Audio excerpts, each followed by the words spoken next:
Good morning, everyone. It's Craig Studnicky from ISG and Related ISG, reporting to you this morning with our Q3 updates of the Miami report.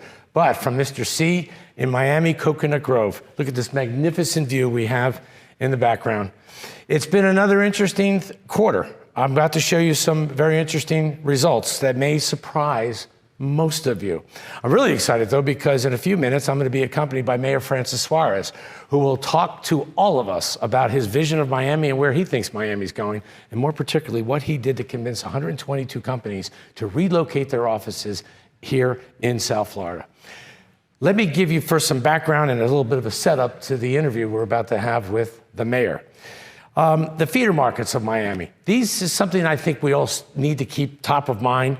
There's lots of chatter out there about rising mortgage rates and how it could affect real estate values and so on. The engine that keeps Miami moving, Miami being all of South Florida, be it commercial, residential, or commercial, are the feeder markets. The first one that we've enjoyed forever, at least I have for over the 30 years I've been living here in Miami, is our climate. The climate is what attracts so many second home buyers, whether they're from North America or South America. It's always been one of the most popular features, it always has been, it always will be. The second market that we're noticing now more than ever is the Latin American market. And I say more than ever. We know that the Latin market kind of slowed down for all of us in 2017, 18, 19, mostly due to the rising value of the US dollar. However, as we will explain in this, as we're explaining right now, all of Latin America has shifted to the left. There's a very good chance that by the end of this month, Brazil re-elects President Lula, their former president, who's also a leftist, a socialist, as their new president. Assuming that's true, that means that the entire continent of Brazil has now shifted to the left, but seriously to the left, which is not good for currency valuations. It's not good for the GDPs of all of those respective countries. As a result, we're seeing a renewed flight capital interest coming to Miami, specifically Miami. Wealthy families from South America love real estate as an investment. Their city of choice will probably always be Miami. Major feeder markets this year, Argentina, Colombia, Chile, Peru, and Mexico. Next year, Brazil. But that's the second feeder market. The third is the Tax Reform Act of 2017. The Trump administration passed tax reform in 2017. The two states that benefited the most by far, Florida and Texas. The states that weren't too favorable in terms of the outcome of 2017 were California and New York. In fact, New York right now is the most expensive state in the US to live in, which explains in part why so many of these individual families from those two areas are moving here in such big numbers. Here's an example of the effect of Tax Reform 17 just in the last 2 years. And this slide's kind of important, because so many of you, I've heard you say, yeah, we've seen a population spike since 2020, but what happens next year? What happens in 2024? What happens in 2025? I'm giving you a 10-year snapshot here, which shows that in the last 10 years, the average growth has been averaging close to 930 people a day. Last year, we were over 1,000. It's projected this year, we may hit 1,100 people per day. That's an important stat for this reason. The fastest growing state in the country is Texas. Second is Florida. But at the pace Florida's on, in 2 or 3 years, we could pass Texas, meaning the fastest growing state by population in the US. And, oh, this is a very important stat. This is from the Internal Revenue Service that tracks our incomes and tracks where we move. They are ranking Florida now as the state that has the highest income households in the country moving here. And we outpace Texas by a lot. It's not a small number. The wealthy families, more so than Texas, more so than any other state in the country, are choosing Florida. Now, these aren't the corporations that are moving here. These are individuals that I believe have been mostly motivated by Tax Reform 17. And then finally, corporate relocations, which we're going to talk to Mayor Francis Suarez about in detail. In the history of Miami, we've never had over 122 companies decide to relocate to South Florida, and they did all this in the last couple of years. Here's an example of some of these corporations. Some of them are moving their world headquarters, like Carl Icahn, like Citadel from Chicago. They're moving their world headquarters to Miami. A lot of other companies are opening regional offices. There are almost about 100 of them, and there are more coming. Why don't we just take a minute and enjoy Mayor Francis Suarez's point of view on what he told these companies, how he sold Miami and convinced them to relocate major operations, major business considerations to Miami.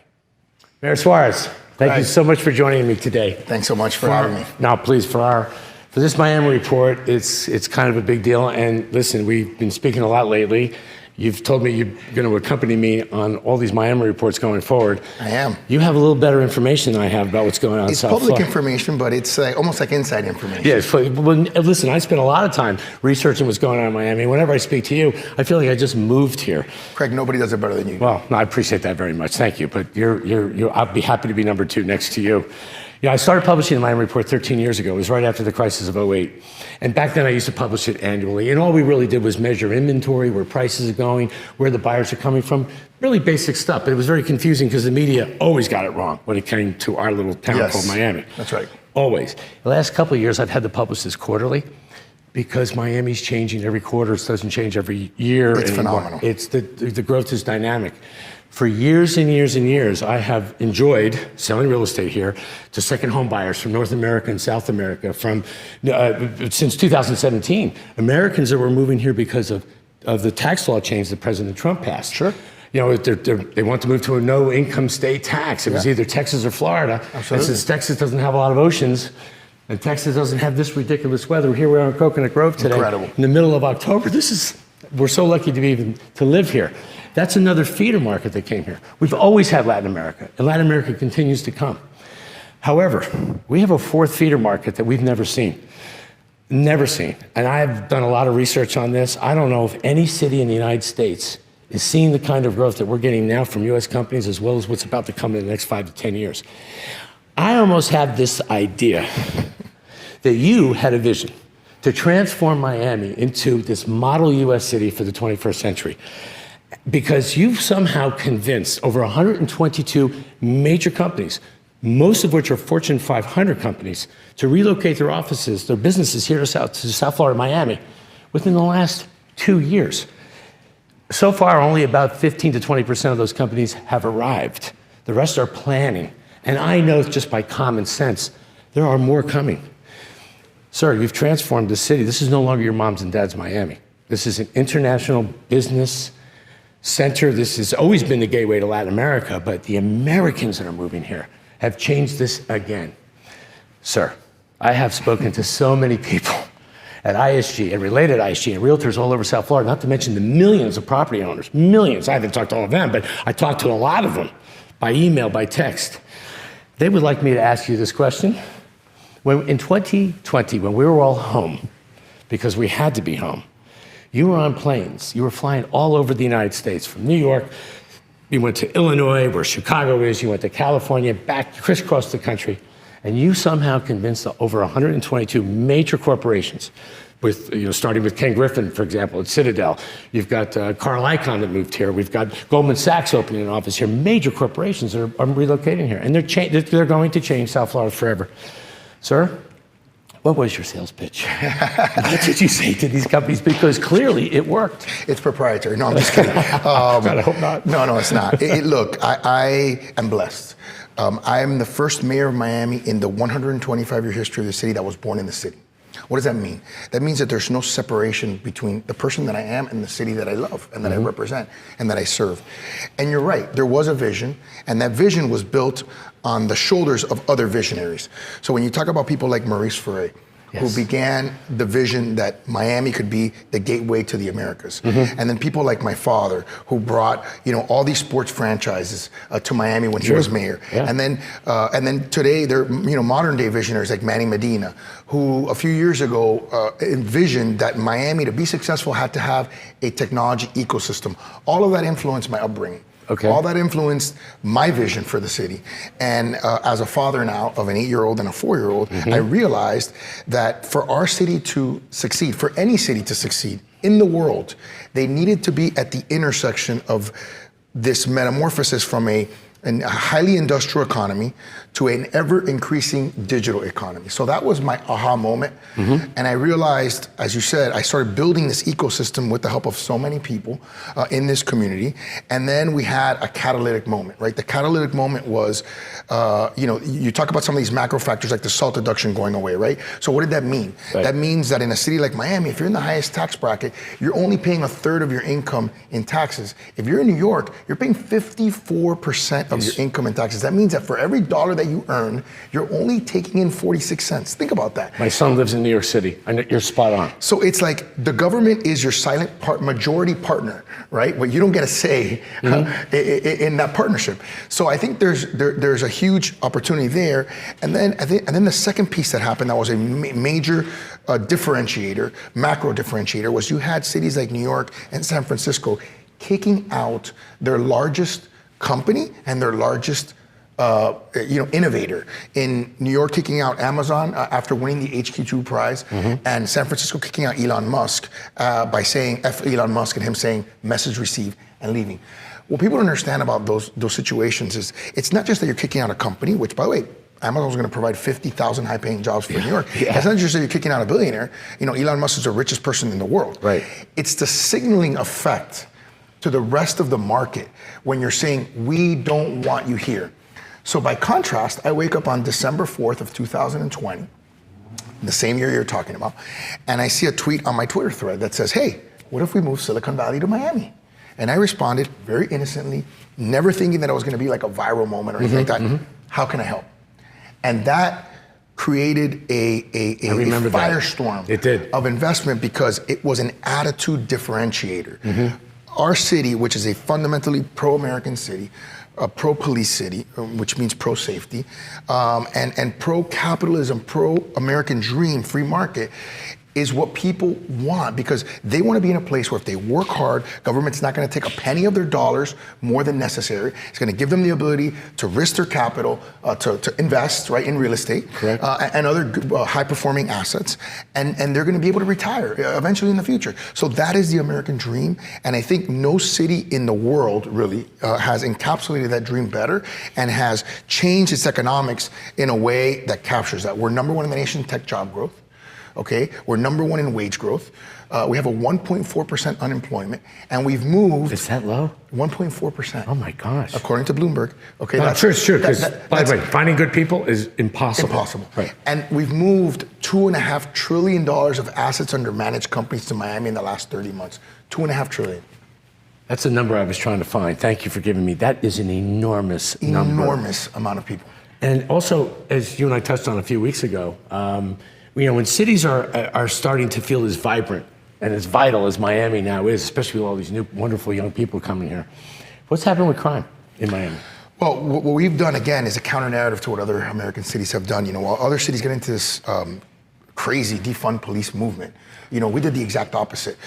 We lowered taxes to the lowest level in recorded history. In my last budget, I lowered taxes to the lowest level. So while other cities are raising taxes in this sort of tax death spiral, we actually lowered taxes.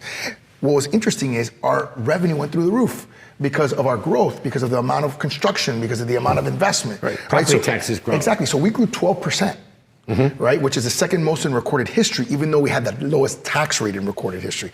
So what happened? We were able to pay our officers better, and we're able to provide more officers. We have the most police officers we've ever had in our history. And shocking correlation, we're on the precipice right now, if we have a great quarter four, of having the lowest homicide rate per capita in our history.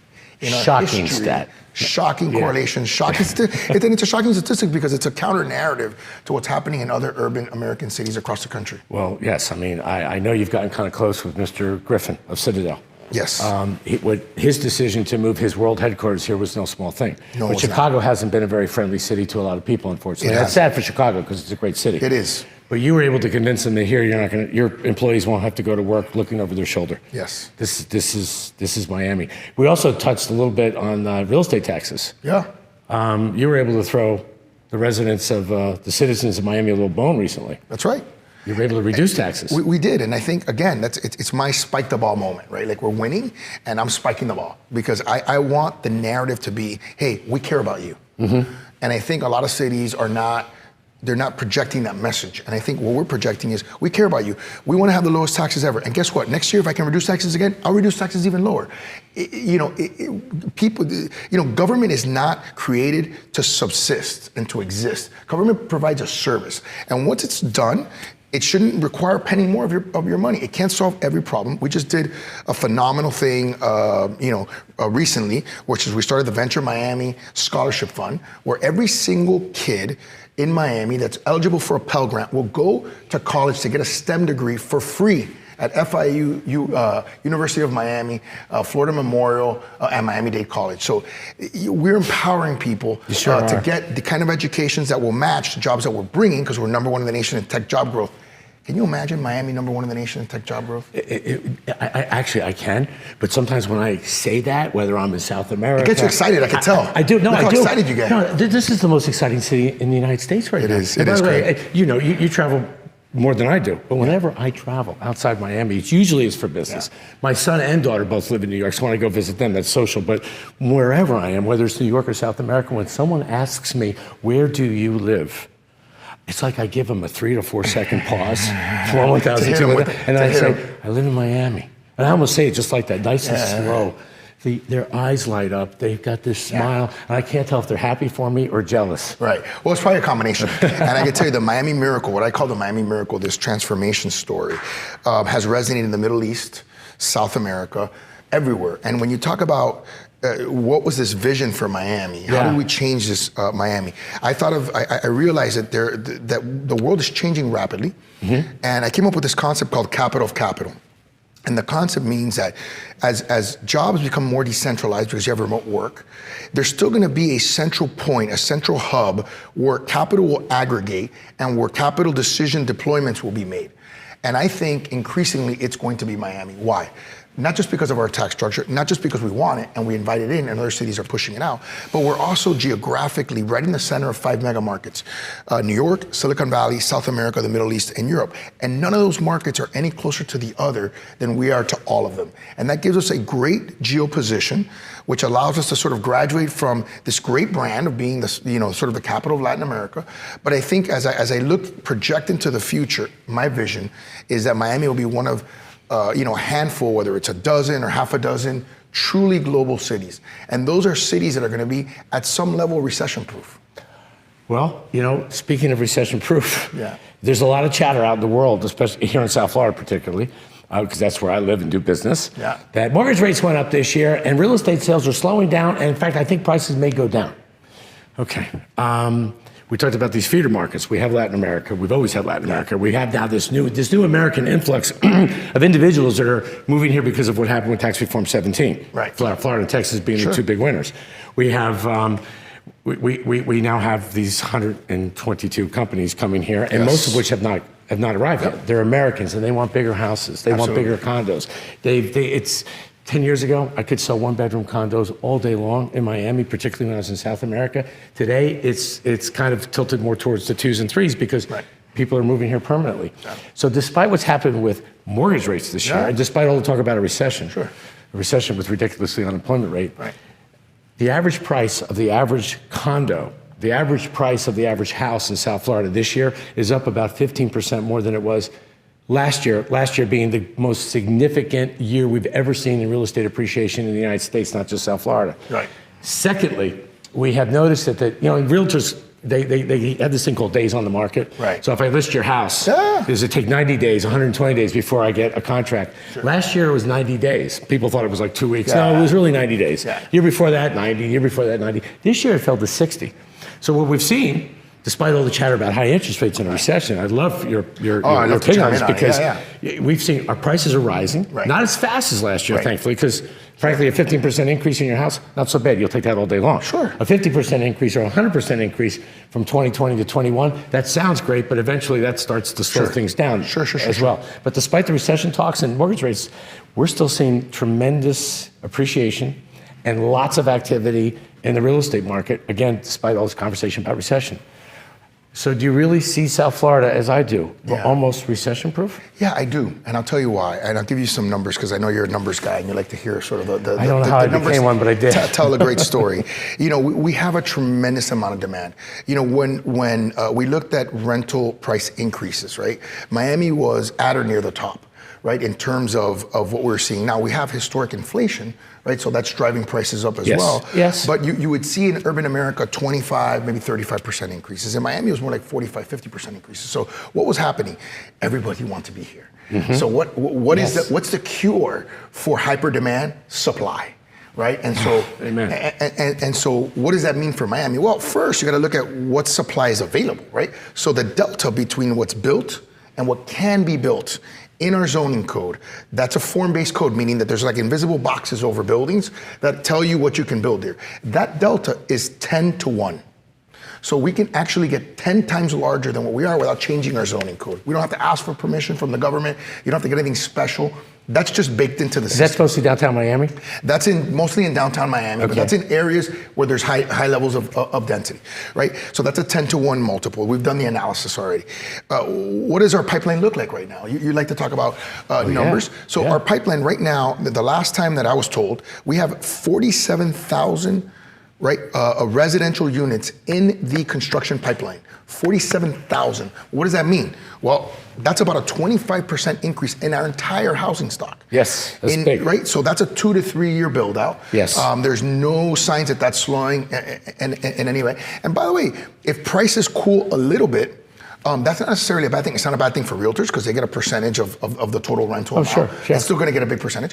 And a lot of times when people say, well, you know, prices are going down, that's a little bit of a misnomer, right? Because a lot of it is unrealized gain, right? Like very true. It might be off a little bit from last year's all-time high, right? But it's significantly higher than 19. But a lot of it's an unrealized gain. Like for example, I bought my house I think in 2017. If I were to buy it, if I were to sell it today, maybe it wouldn't be worth the same amount as the top amount, but maybe it's a little less, but it is gonna be a significant increase from when I bought it just 5 years ago, right? Yes, so it's a little bit of an unrealized gain dip, which by the way is also not that bad because- You explained it better than I do, but I try to explain that every day to people. Okay. So, and by the way, realtors still make a lot of money on commissions. Yes, they do. Obviously the city benefits because every time there's a reset, this is what people don't understand. Every time there's a reset, we don't make a lot of money in our annual taxes because A, we lower taxes, and B, there's something called Save Our Homes, which prevents you from increasing the value of the home by more than 3%. So even if the real value of the home is 15%, we're capped at a 3% growth by our property appraiser and by constitutionally, which is a good thing because it depresses the taxes for people over time.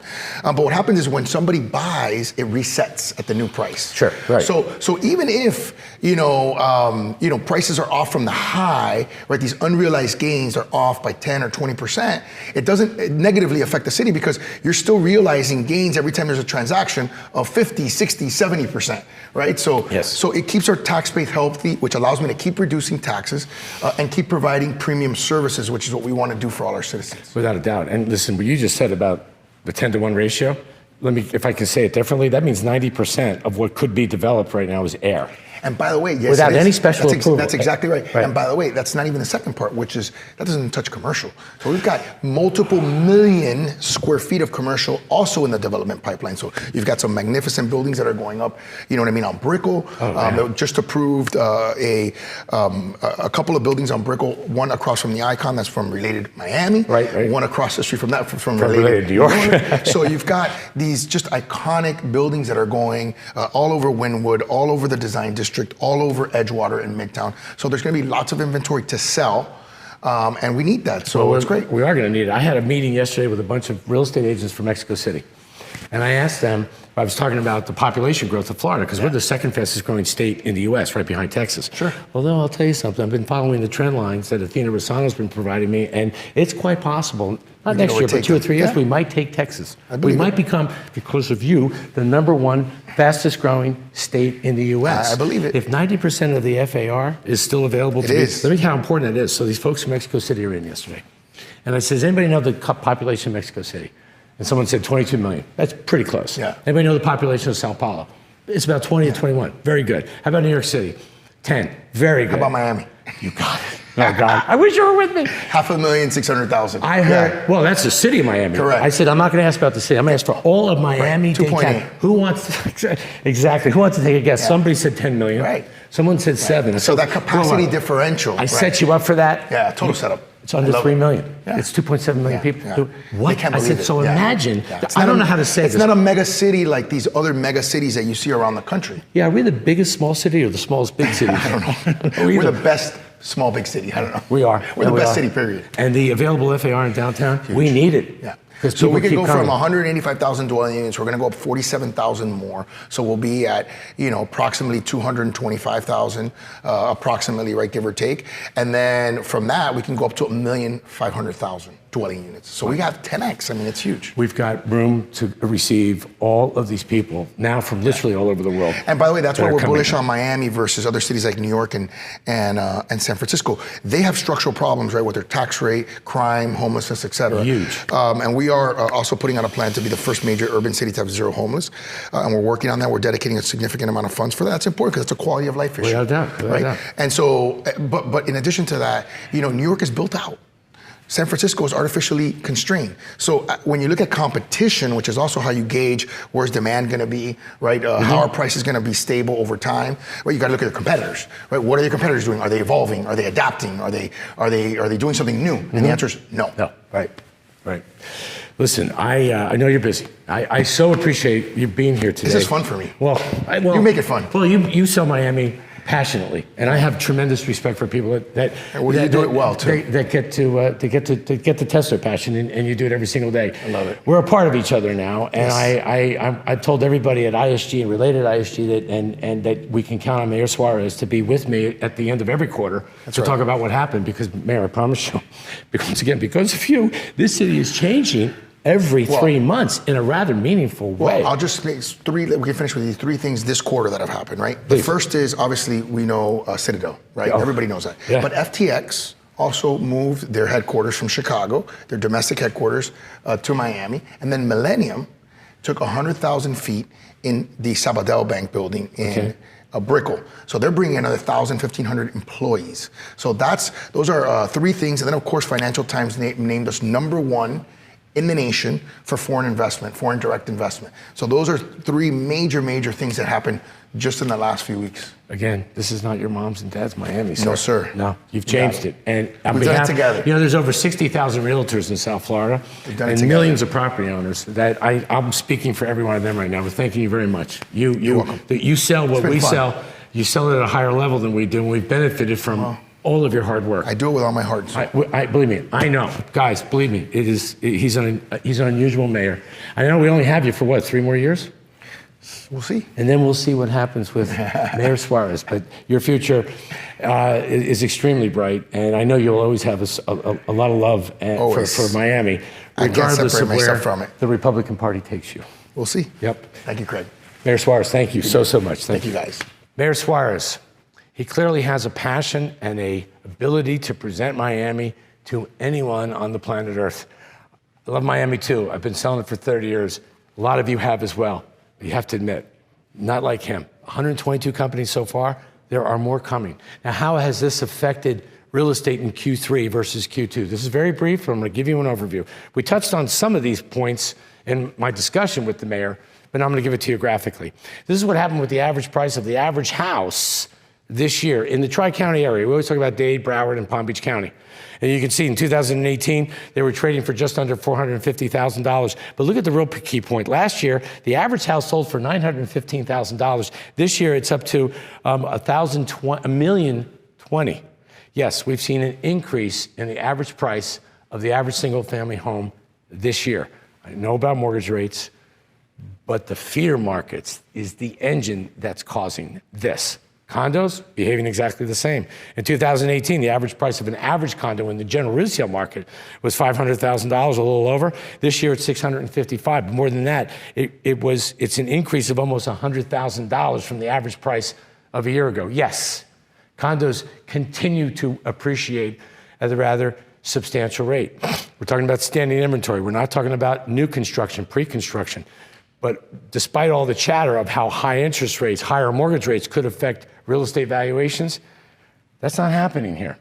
And it's not happening mostly because of the feeder markets and because of the tight inventory that we're still trying to sell. This stat, I think, should be the real eye-opener. Last year, the average days on the market, we all know what that is, was 86 days. The year before that was 105. The year before that was 104. These are normal days on the market points, talking points, KPIs, if you will. Look what happened this year. Last year went from 86 to 53. So for less than 2 months, the typical house and condo resales this year. That means they're selling faster and for more money in 2022, high mortgage rates, than it did in 2021, low mortgage rates. So for those that are telling you, we think prices might start to decline a little bit because who knows why they're saying that, the facts say absolutely not happening. Not here in South Florida. Is there a city that's truly recession-proof? Mayor Suarez tried to touch on that. Maybe not, but if there is such a thing, it's Miami. This shows how we are with inventory at this point. Right now, we are pretty much between condos and houses. We have the same amount of inventory to sell now that we did 1 year ago. Enjoy it while we have it. We talked about these 122 companies. We talked about that feeder market of Americans that are moving here from all corners of the United States because of Tax Reform 17. These are folks that are moving here now. They need a roof over their heads now. They're not so inclined to look at pre-construction, even though pre-construction more than has its place here. They need a roof over their heads now, and that's in part what's driving the prices up. Thankfully, we have inventory to sell in Q4. Now, let's go to new construction. I'll give you a brief overview of that. Right now, traditional condos, not short-term rentals, not condo hotels. These are condos that people live in year-round. There's about 32 now that have been launched. I think back in Q2, we said there were 24 or 25. We've added more. There's now a total of 5,400 condos being pre-sold here in South Florida. As you can see on this map, it's from here in Coconut Grove, north to Fort Lauderdale. 5,400. Now, none of them have really broken ground this year. Not because the developers didn't want to, and it's not because the pre-sales aren't there. Most of these projects have extraordinary sales. The problem is construction.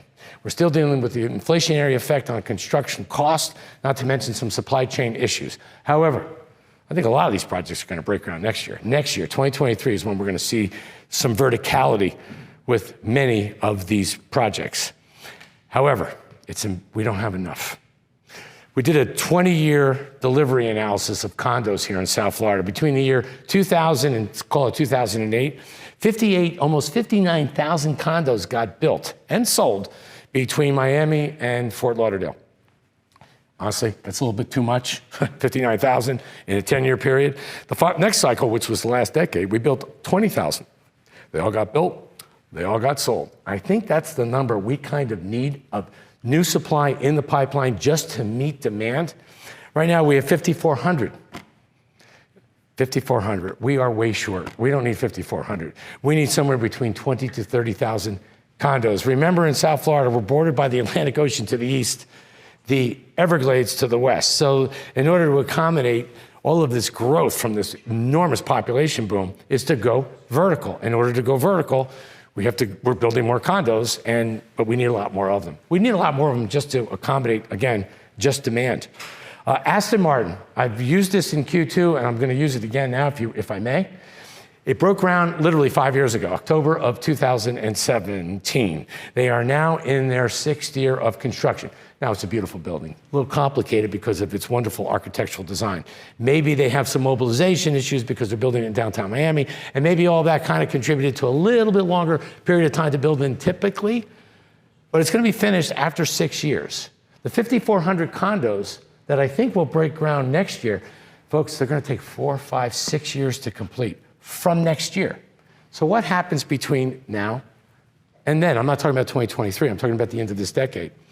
If the population continues to grow at the pace that it's on, we have reasons to believe that in the next 2 or 3 years, we may surpass Texas, meaning Florida becomes the fastest growing state in the US in terms of population growth.